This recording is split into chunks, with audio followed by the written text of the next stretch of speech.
Hi, I'm Quinn and I'm autistic.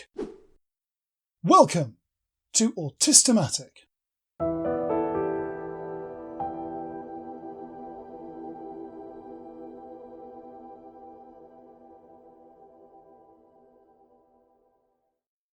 Who likes arguments? I don't mean debates, discussions or differences of opinion. I mean full on, gloves off, everyone for themselves fighting. Proper Barneys where insults fly, emotions boil and the last word always wins. Raise your hand now if that's your idea of a good time. Anyone? I saw a comedian ask that same question of their audience once. Hundreds of people sat nervously watching and waiting for someone else to raise their hand, and nobody did. Nobody likes to think of themselves as argumentative. We're all reasonable, balanced people with justifiable opinions. We don't start arguments. But if nobody's starting them, how do they happen? This Autism and Relationship series isn't just for people in interneurotype romantic relationships. It's for anyone who regularly mixes with someone on the other side of the neurological fence. It could be your child or parent, a relative or friend, or a patient, a customer, a client or congregant. Maybe it's a business associate, colleague, employee or boss. Wherever two or more people spend time together and at least one is autistic and another neurotypical, this series has value. Whenever I talk to autistic people about conflict between them and non-autistic people, the cause of the most hurtful and damaging of arguments is almost always simple misunderstanding. The neurotypical party has assumed the autist to be angry when they're not, insulting when they've no desire to hurt, or lazy, ignorant, thoughtless, uncaring, spiteful, aggressive, self-centred, opinionated, inflexible, polarised, unrealistic, blasé, uncharitable, insensitive. So what happens when I ask non-autistic people the same question? Well, here's the thing. They usually complain about much the same. They tell me they're misunderstood too. Both sides think that the other is giving them signals of negative intent, yet neither is doing so intentionally. So how do we get them on the same page? The answer, yet again, lies in empathy, or more specifically, the double empathy problem. The current academic consensus on empathy divides it into two camps. On one side we have affective empathy, that infectious quality of feelings that prompts laughter, shock, horror or trepidation to spread through a room. The other side of empathy is cognitive empathy, also known as theory of mind. This is the more conscious element of the equation. When we form a belief on what someone might be thinking or what their intent might be, we're exercising cognitive empathy. If affective empathy draws the broad strokes of our emotional sensitivity, then cognitive empathy fills in the details. On a visceral level, we might say that affective empathy feels to us more like a passive, instinctive, almost sensory experience, whilst cognitive empathy is a decisive act of judgment. Where we trip ourselves up on a cultural level is in treating both sides of empathy as being something they're not, and science hasn't done a very good job at correcting those misconceptions. Even in relatively recent papers, non-autistic autism researchers have represented empathy as being unique to humans. They choose language that implies it's quantifiable and build research on the idea that empathy is a product solely of genetics. What we actually know of affective empathy suggests it's just the action of mirror neurons within the brain being triggered by our observations of other people's behaviour, rather than the mystical sixth sense or harmony with cosmic vibrations suggested by some. There's an evolutionary incentive for affective empathy to develop in any species that lives in groups, whether they be herds of wildebeest in the Serengeti or hordes of people in New York.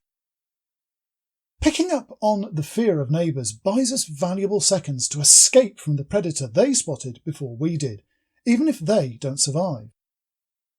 It's a shortcut straight to our emotions that bypasses conscious thought. Our fear instantly primes us for fight or flight and helps protect us from immediate danger. Cognitive empathy evolved to counter deception. It's a defensive strategy that balances the emotional reactions born of affective empathy with knowledge and experience. It is cognitive empathy that protects us from predators closer to home. Not the lions or wolves that prey on us all, but those who seek advantage within our own ranks. If affective empathy bypasses conscious thought to go straight to our emotions, it's cognitive empathy that raises doubts and makes us cautious of jumping in feet first. Whilst affective empathy may make us leap into the unknown following our neighbour to hopeful safety, it's cognitive empathy which checks that we're not following them over a cliff edge. One reflects the evolutionary advantage of trusting those who are like us. The other emerges when that trust can't always be relied upon. If we were unable to perceive the outward signs of emotion from others, we couldn't experience affective empathy. We don't react to visual signals we can't see, nor auditory cues we can't hear. Even when our senses are at full capacity, our affective empathy may remain untriggered if we're distracted or we're naive to certain behavioural signals.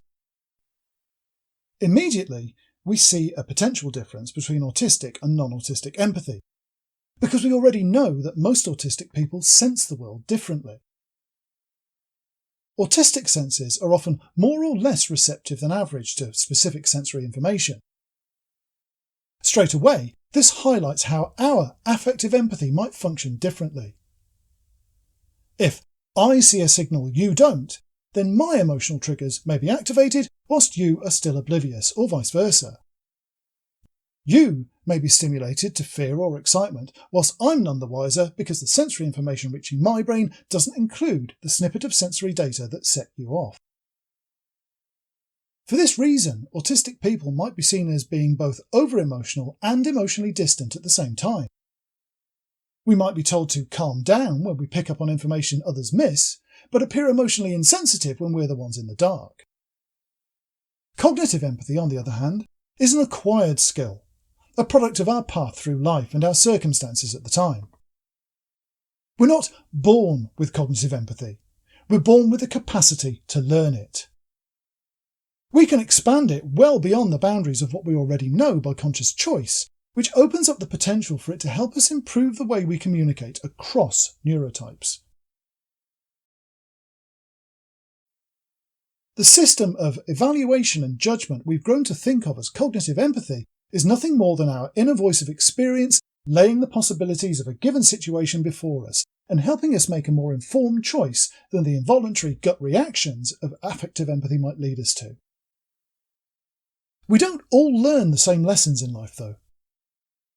Someone brought up in a wealthy household will have a different understanding of need and want to someone who grew up in poverty.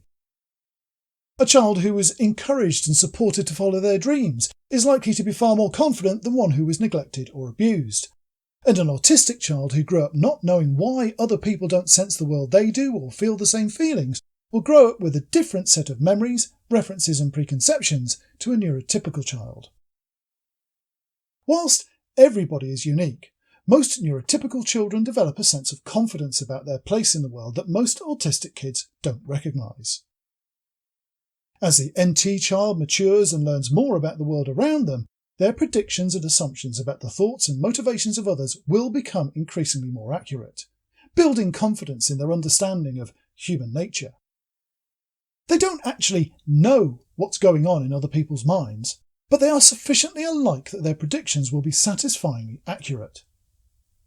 The autistic experience is quite the opposite.